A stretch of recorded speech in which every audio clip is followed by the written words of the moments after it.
సాధారణంగా కిడ్నీలో రాళ్లు ఏర్పడడం అనేది ఎక్కువగా పెద్దల్లో కనిపించే సమస్య. కానీ ఇటీవల కాలంలో చిన్నారుల్లో కూడా ఇది ఎక్కువవుతోంది. కిడ్నీల్లో రాళ్లు ఉంటే అవి ఒక్కోసారి తీవ్ర నొప్పిని కలిగిస్తాయి. కానీ పిల్లలు ఎక్కడ నొప్పి వస్తుందో చెప్పలేరు. అందుకే పిల్లల కిడ్నీల్లో రాళ్ల సమస్యను త్వరగా గుర్తించలేము. పుట్టుకతో వచ్చే లోపాల దగ్గర నుంచి ఆహారపు అలవాట్ల వరకు ఎన్నో కారణాలు కిడ్నీల్లో రాళ్లు ఏర్పడడానికి దారితీస్తాయని వైద్యులు చెబుతున్నారు. పెద్దవాళ్ళకు పిల్లలకు డిఫరెన్స్ ఏంటంటే, పెద్దవాళ్ళకి ఏ కారణం లేకుండా కూడా వాళ్ళ ఫుడ్ హ్యాబిట్స్ తోటే రాళ్ళు ఫామ్ అయ్యి ఉండొచ్చు. కానీ పిల్లల్లో మాత్రం 90% వేరే కారణాలు ఉంటాయి.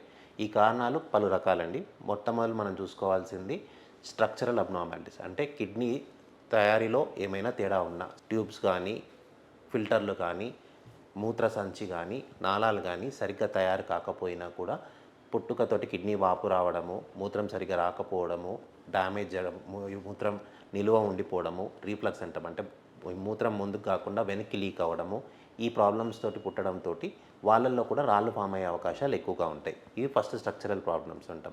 రెండో కారణం ఏంటంటే హార్మోనల్ ప్రాబ్లమ్స్ అంటాం. అంటే థైరాయిడ్ ఎక్కువ తక్కువ ఉండడము, పారాథైరాయిడ్ ఎక్కువ తక్కువ ఉండడము, ఎక్కువ విటమిన్ డి ప్రొడ్యూస్ అవ్వడము, ఒంట్లో అవసరానికి మించి విటమిన్ సి, విటమిన్ ఏ టాబ్లెట్లు వాడడము, ఈ కారణాలతోటి కూడా ఒక్కొక్కసారి రాళ్ళు ఫామ్ అయ్యే అవకాశాలు ఎక్కువగా ఉంటాయి. నాలుగో రకాలు ఫంక్షనల్ ప్రాబ్లమ్స్ అంటాం. అంటే కిడ్నీ ట్యూబ్స్లోను, ఫిల్టర్లు, ట్యూబ్లలో కూడా ఎంజైమ్స్ కానీ, రిసెప్టర్స్ కానీ ఉంటాయి. అవి సరిగ్గా తయారవ్వకపోయినా, ఒంట్లో తయారయ్యే యాసిడ్లను సరిగ్గా బయటికి పంపించలేకపోయినా, ఆర్ ఎక్కువ కాల్షియము, ఆక్సలేట్స్ ఇవన్నీ ఎక్కువ తయారవడం ఒంట్లో, అవన్నీ ఎక్కువ బయటికి పంపించడం, వీటితో రాళ్ళు ఫామ్ అయ్యే అవకాశాలు ఎక్కువగా ఉంటాయండి. చిన్నపిల్లల్లో, మగవాళ్ళలో మోర్ కామన్ రాదర్ దెన్ ఆడపిల్లల కంటే. వీళ్ళల్లో ఎక్కువగా రాళ్ళు ఫామ్ అయ్యే టెండెన్సీ ఉంటుంది. ఐదో ముఖ్య కారణం మన ఫుడ్ హ్యాబిట్స్ అండి. ఈ మధ్య కాలంలో పిల్లల్లో ఫుడ్ హ్యాబిట్స్లో చాలా చేంజెస్ వచ్చాయి. ఎక్కువగా బయట ఫుడ్, ఎక్కువ బర్గర్స్ ఇవన్నీ, ఆర్ కూల్ డ్రింక్స్ కానీ, బర్గర్స్ కానీ, out side high salt food తినడం వల్ల కానీ వాళ్ళల్లో కూడా రాళ్ళు ఫామ్ ఎక్కువ యూరిక్ యాసిడ్ పెరగడము, ఇవన్నిటితోటి వాళ్ళల్లో కూడా రాళ్ళు ఫామ్ అయ్యే టెండెన్సీ ఎక్కువగా చూస్తున్నాం ఈ రోజుల్లో. కుటుంబంలో ఎవరికైనా కిడ్నీలో రాళ్ల సమస్య ఉంటే అది పిల్లలకు వచ్చే అవకాశాలు ఎక్కువని వైద్యులు చెబుతున్నారు. పిల్లల్లో కిడ్నీల్లో రాళ్లు ఉన్నప్పుడు ఆ లక్షణాలు స్పష్టంగా కనిపించవు. పిల్లల కిడ్నీల్లో రాళ్లు ఉన్నట్లు తేలితే వాటికి కారణాలను గుర్తించి చికిత్స చేయాల్సి ఉంటుందంటున్నారు. మోస్ట్ ఆఫ్ ది టైమ్స్ వాళ్ళకి ఏ సిమ్టమ్స్ ఉండకపోవచ్చు.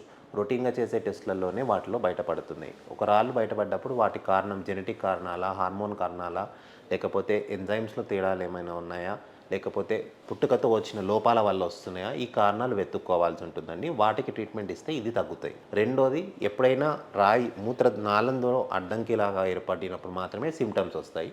అప్పుడే నొప్పి కానీ, మూత్రంలో రక్తం పడడం కానీ, ఇన్ఫెక్షన్ రావడం కానీ, కిడ్నీ పనితీరు తగ్గడం కానీ, ఈ సిమ్టమ్స్ అన్నీ కనిపిస్తూ ఉంటాయి. సో అప్పుడు ఆ టైంలో కిడ్నీ సైజ్ బట్టి ట్రీట్మెంట్, కిడ్నీ రాయి సైజ్ బట్టి ట్రీట్మెంట్ ఉంటుందండి.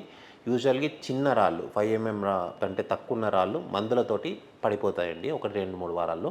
బట్ అలా పడకపోయినా, రాయి సైజ్ పెద్దగా ఉన్నా మనము ఐదర్ సర్జరీ ద్వారానైనా, లేకపోతే ఇప్పుడు ఈ మధ్యలో ఇరెక్టోస్కోప్ అంటే ఎండోస్కోపిక్ మార్గం ద్వారానైనా రాయిని తీసేయడం చేస్తారు.